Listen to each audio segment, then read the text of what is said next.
up on Dialogue Weekend. Following the introduction of controversial new regulations, international students in the United States stand to lose their visas if their universities transition to online-only classes. The Trump administration officially notifies Congress and the United Nations of its intention to withdraw the U.S. from the World Health Organization.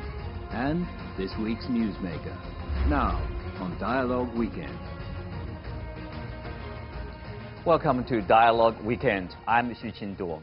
Donald Trump wants universities and schools in the U.S. to open as usual this autumn, but has no direct power to do so. Instead, he's threatening to revoke the visas of over 1 million international students if the university they attend offers only online classes this ongoing pandemic. The new move is putting U.S. credibility on the line while potentially cutting off a large source of revenue for U.S. institutions of higher education. Critics say it's all about the president's re-election campaign. To talk more about that, Trump's concerns about election, fairness, educational access, and protection of public health and safety, I'm joined by Wang Huiyao, president of the Center for China and Globalization in Beijing, and Martin Seff, senior fellow at the Global Policy Institute in Washington. So welcome to the show, Huiyao. Thank you. So the current U.S. government has put forward the idea that if a foreign student visa holder isn't physically attending a class at a university because the university believes it's safer only to offer online classes during this raging pandemic, then those students should not be allowed to stay in the United States. So two choices: either you venture, you risk with your health to join the classes, or you leave the country. So what do you make of that? Well, I think this is really a very bad move. I think probably on the U.S. administration, because as we all know, in the last so many years, U.S. has been magnetic for all the students around the world, and currently they have over 1 million international students studying in the U.S. and 1/3 of that from China. But I think this probably is election politically motivated, because President Trump probably wants to see the school open, and then, as you just beginning the lad said, they have to really do something to really force universities to open this study.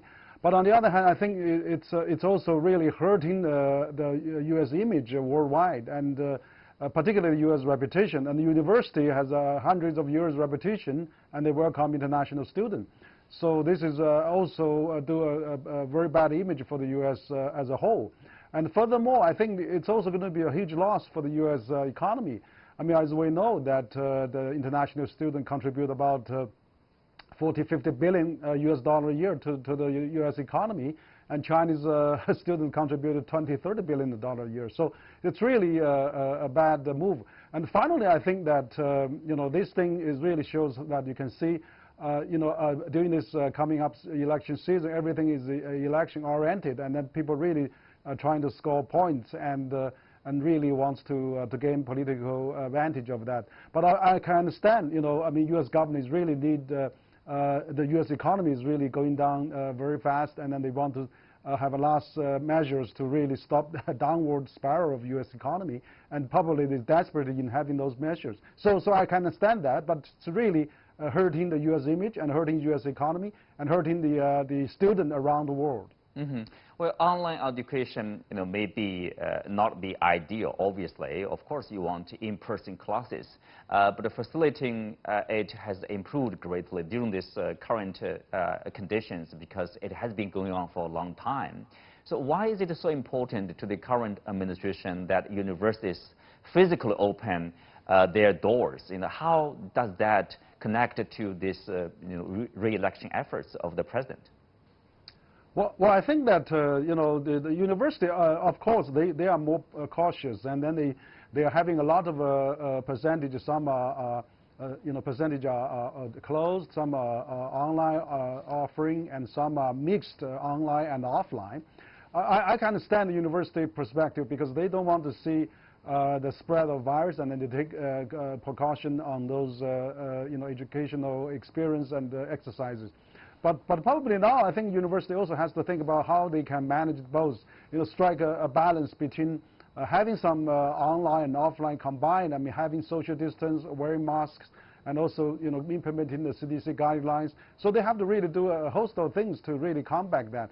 But even for that, there's no reason for refusing the visa of the U.S. or get rid of the students who are currently taking online courses in the U.S. So I think that university, that's why I can see the MIT and Harvard and even California University really protest that, even sue the governor for that bad decision.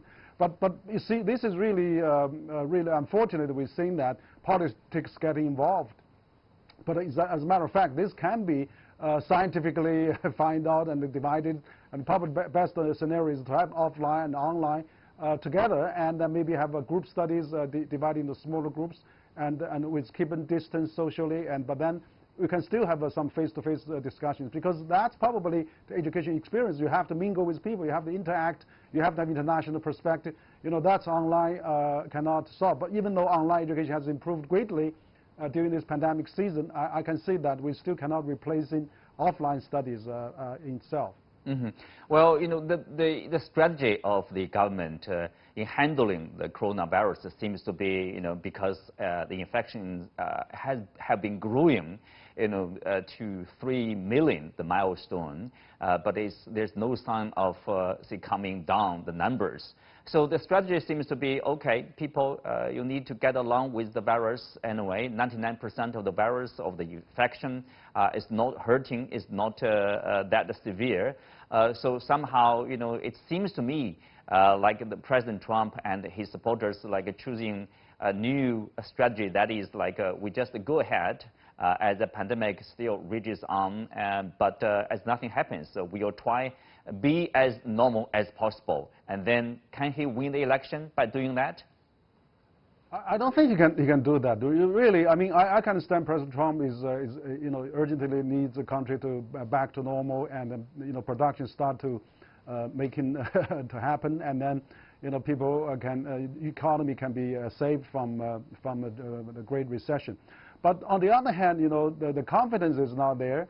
People are still fearful about these diseases, this dreaded disease, and nobody knows how to prevent that unless we have the vaccine to really in place. But also, even though President Trump was saying 99% was not affected or not deadly affected, but still, it's really, I think the large number of alarming cases, of confirmed cases, is not due to the testing. China has testing a lot. Beijing has tested over quite a few million in the last several weeks, and Hubei has tested 10 million people there already. So I don't think testing is really a reason to blame. Like Hubei tested 10 million people there, they haven't really found many cases.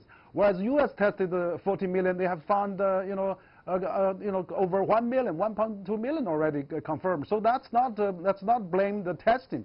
Let's really take in the hard scientific evidence to protect it, like social distance and also big data and the tracing, and also keep the measures taken, and also building the information news release daily basis, and to keep people on keep calm, and also keep the medical research and vaccine development all at the same time. So we have to take a comprehensive approach, not just in testing or not testing. So I think there's quite a bit of blame the testing for the high occurrence of the confirmed cases, which is, I don't think, a right way to do it.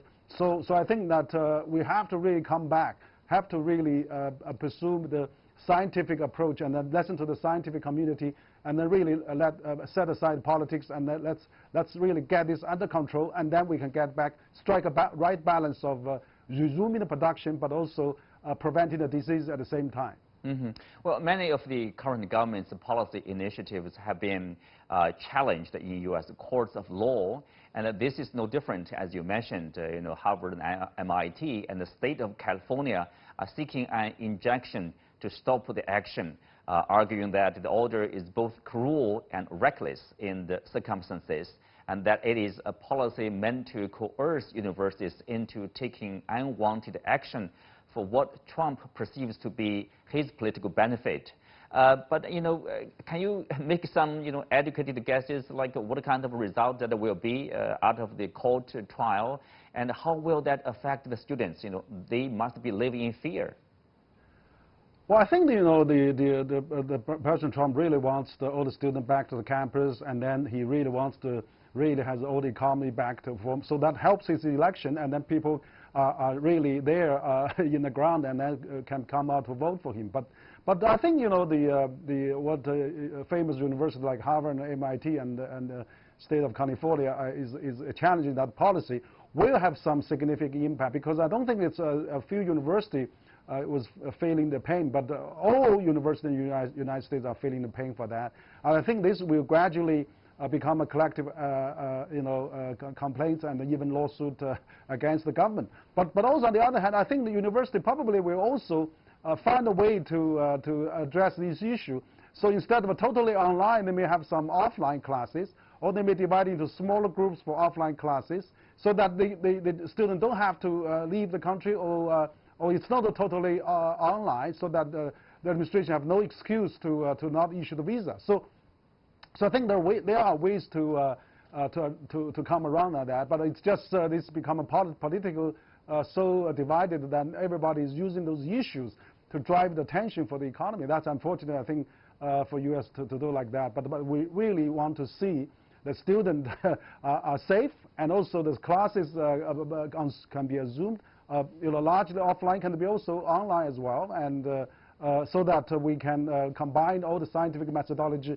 And also we'll see what's going on in the fall, in September, October. We can't conclude that everything is offline, is online. But I think my guess is something combination for that will happen. And I think the student will eventually have a chance probably to go back, or even don't have to leave the country. The university will find a way to do with that. Mm-hmm. Well, Will, you have been working as a bridge between China and the West, in particular, overseas Chinese and overseas, students. How much do you know about them? They are reacting, and also how are they coping with the uncertainty this bringing, the new policy bringing to their lives, and their families, their relatives, whether should they stay in the U.S. or should they come back to China? Yeah. No, it's a great damage. I think psychologically, a lot of student complaints. We at the Center for China Globalization, we have a dozen interns actually were all planning to go back to the U.S. And some of them, there was a student from Columbia undergrad told me that he was feared that he could not go back next year or in the fall. That he don't know what to do, and he's really feel very bad about this. So you see, this is really greatly damaging the confidence and reputation of the U.S. And also for the future, I think U.S. was traditionally held as the talent magnetic attracting the camp around the world. But I think this move will probably drive a lot of students to go to other countries. People have to think a second thought of what's their next choice, or how to better plan their future. So I think this is not really a right move. But I think a lot of students probably also wants to wait for a year to see what's happened if this policy really taking effect. So I think there's a lot of concerns, there's a lot of worries, which is unnecessary. Which can be prevented if we don't have this kind of a political-oriented policy come up. Mm-hmm. Well, let's move on to another problematic situation, let's say, with a similar cause. Just over a month ago, we talked here on Dialogue Weekend about Trump's threat to end U.S. membership in the World Health Organization unless it made what he said necessary changes. These connected with his attempts to blame both the WHO and China for the situation in the United States, rather than his lack of desire to tackle the situation, by himself. Not surprisingly, perhaps he has suspended funding and moved to officially end U.S. membership of the WHO. So is this just a convenient excuse to continue the recent pattern of withdrawing from international multilateral institutions? And was extensive reform of the WHO ever going to take place at the high point of an ongoing fight to control and further prevent wider transmission of the novel coronavirus? So also join us is Martin Seff from Washington, D.C. So let me start with the same question I asked a month ago, Martin. Like what are the major substantive improvements WHO has to make, as required by the Trump administration? It's difficult to say because I think you've already made the very key point clear, which is that the Trump administration is using the WHO issue to cover up its own failure to get on top of the virus issue. So I don't think this administration is truly interested in resolving issues and reforming the WHO, which could use some reform, certainly, to become more efficient. But we need it. And that is not the point that the administration in Washington is making. If Vice President Joe Biden, former Vice President Biden, and the Democrats win the November election, then I think you will see the United States negotiating with the WHO and insisting on some reforms, but in a constructive way, and they will move to stay in the WHO. In fact, Biden's party, the Democrats, are now putting legislation in the spending bill for the budget for the coming year that includes an insistence that the U.S. continues to support the WHO. Now, the Republicans and President Trump will block that bill. Will block that measure. There's no question about that. So this is political posturing and maneuvering. But basically, if Trump stays in office and wins the election, the U.S. will not return to the WHO and does not want a resolution of the reform issue. But if the Democrats win, then the U.S. will stay in the WHO, and some useful reforms may still be made. Mm. Well, we are assuming those changes, whatever the changes are, assuming they are justified.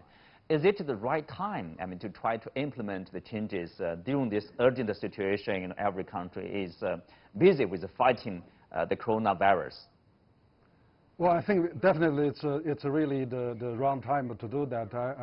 As Martin said, this probably is also politically driven as well. U.S. has already had a pattern of quitting, UNESCO and climate change and now the WHO. So it's already a pattern to basically China wants to play. Trump wants to play his base.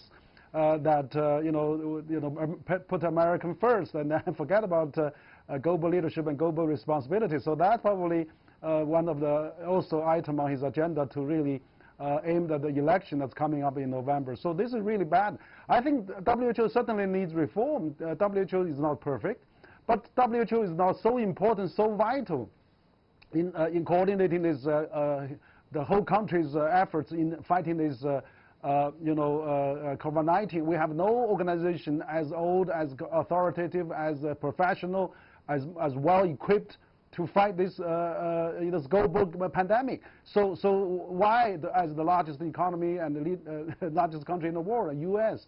has been the biggest supporter of the WHO, quitting at this critical moment?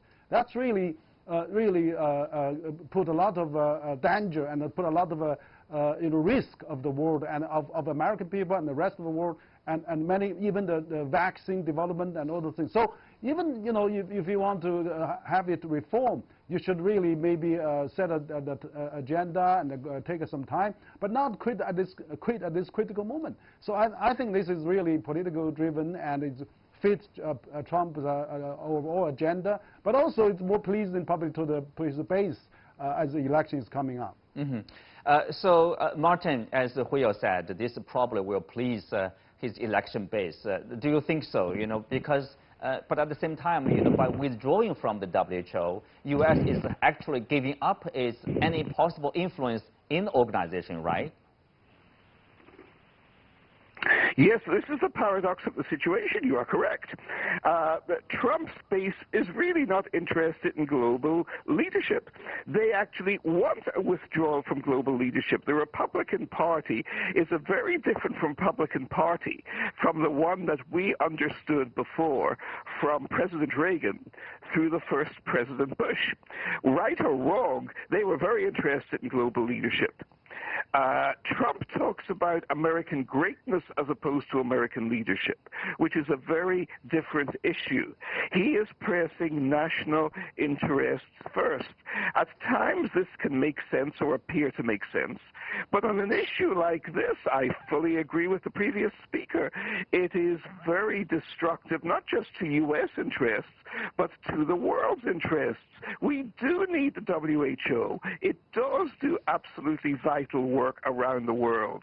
When it dealt with the Ebola virus, it did so with U.S., Chinese, and other nations contributing very successfully. The problem here is the nature of the virus and the nature of the pandemic, which is much more difficult to deal with. And although WHO needs reform, very definitely, this is not the time to do it. This is the time to focus on fighting the virus. As to Trump's base may not be sufficient to win this election. There was a very weak and unpopular candidate last time, and even she got more votes than Trump did. And it was a very unusual circumstance that Trump won. He could have been reelected if the crisis did not happen, because his economic record at home, at least in the short term, was very positive. But now everybody is looking at the virus crisis, and he has not been able to get on top of the virus crisis. So I think we are looking at a one-term president. Yeah, Martin, but of course, some people would say probably too early to write off candidate Trump. What if, like, he wins another election? So what are the likelihood, for the United States to withdraw from the WHO? In that case, the withdrawal from the WHO by the United States will go ahead, and it will be permanent. So China and the WHO and the European nations, everybody else, will have to support the WHO and work with the WHO without the United States funding it.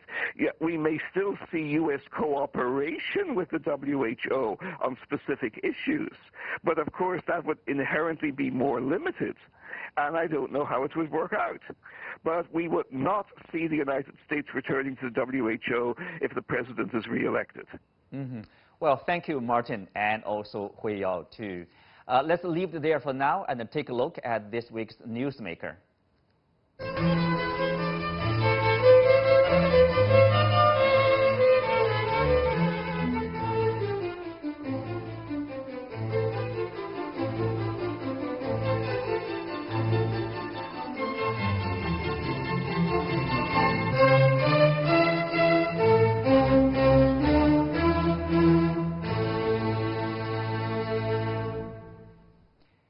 And joining me now is Charles Tang, chairman of the Brazil-China Chamber of Commerce and Industry. So welcome to the show, Charles. The president of Brazil has tested positive for coronavirus previously. He very publicly refused to wear a mask, said the virus was no worse than flu, and generally minimized the public health risk, as Brazil became the second most severely affected country right after the United States. So does he still feel the same way now? Well, actually he does, because he's still saying that, it's like catching a cold, and he says he's still working, and he has not allowed any one of his staff, over 3,000 people who work in the presidential palace, to work from home. He's still minimizing the effects of the coronavirus, although he has tested positive. So that is one of the reasons why Brazil today has surpassed 70,000 deaths from the coronavirus. Only second, like you said, second to the United States. Because in the United States, President Trump initially also minimized the problem of the coronavirus. So, also he told the media that he has been using the medicine recommended by President Trump, hydroxychloroquine. Is he still using the medicine? Yes, he is. He told everybody that that's what he took. And, he is a big fan of President Trump. They call him the President Trump of the tropics. So, you know, and his staff is now involved in a big problem with the propaganda against the Supreme Court and the Congress of Brazil. Facebook just closed down his accounts for fake news. And so I believe that he copies President Trump in almost everything. But however, if Mr. Joe Biden wins the election in November, then the Brazilian foreign policy will either be criticized or will have to suffer a great reset. Mm-hmm. Along with the foreign policy, there are domestic politics also. There are some frustrations you can see. You know, 2 of Brazil's health ministers left the government in less than a month over a political disagreement with the president about how to deal with the threat of the pandemic. You know, one was fired, one resigned. How will Bolsonaro getting the virus, the fact, affect the politics of the pandemic in Brazil? Well, we still have divided opinions. China was able to control the coronavirus pandemic very quickly and efficiently because it speaks with one voice. In Brazil, we really have two voices. The president minimizing the problem, and of course the scientific community, the doctors, insisting on isolation and so on. The 2 doctors who were Minister of Science of Health, one was fired, one resigned, and now the general, the interim minister, is staying. So I mean, he's still interim, but he has been interim for several months, and so I believe that because of this duality in opinions, and people don't know who to follow, well, either the president or the scientific community. That is one of the reasons why I think that Brazil has such a high contamination level and a high death rate. Mm-hmm. I myself have been locked up at home for 4 months. For 4 months already. It's a pretty long time. Yes. So what about... Yes, that's right. Yeah, go ahead, please. Go ahead. Yeah, what about the response from the public, from the media? Because, you know, the latest development is the president tested positive. That means like everybody could be infected one way or another. Even the president is not really safe, right? Well, the media is, of course, by and large, very much against the policies followed by the president. Of course, the president has his own media network in the terms of the using the internet, and you know, he tweets like President Trump, and he has a huge army of people in the internet, basically spreading his views and promoting his ideas. So that is, you know, we have the official media and the unofficial media battling each other in a sense. Mm-hmm. Well, thank you, Charles. With that, we are coming to the end of the show. Many thanks to our guests. You can also watch us on the CGTN app or on YouTube. I'm Xu Jinduo. You can find me on Twitter, Xu Jinduo. Thank you for watching. See you next week.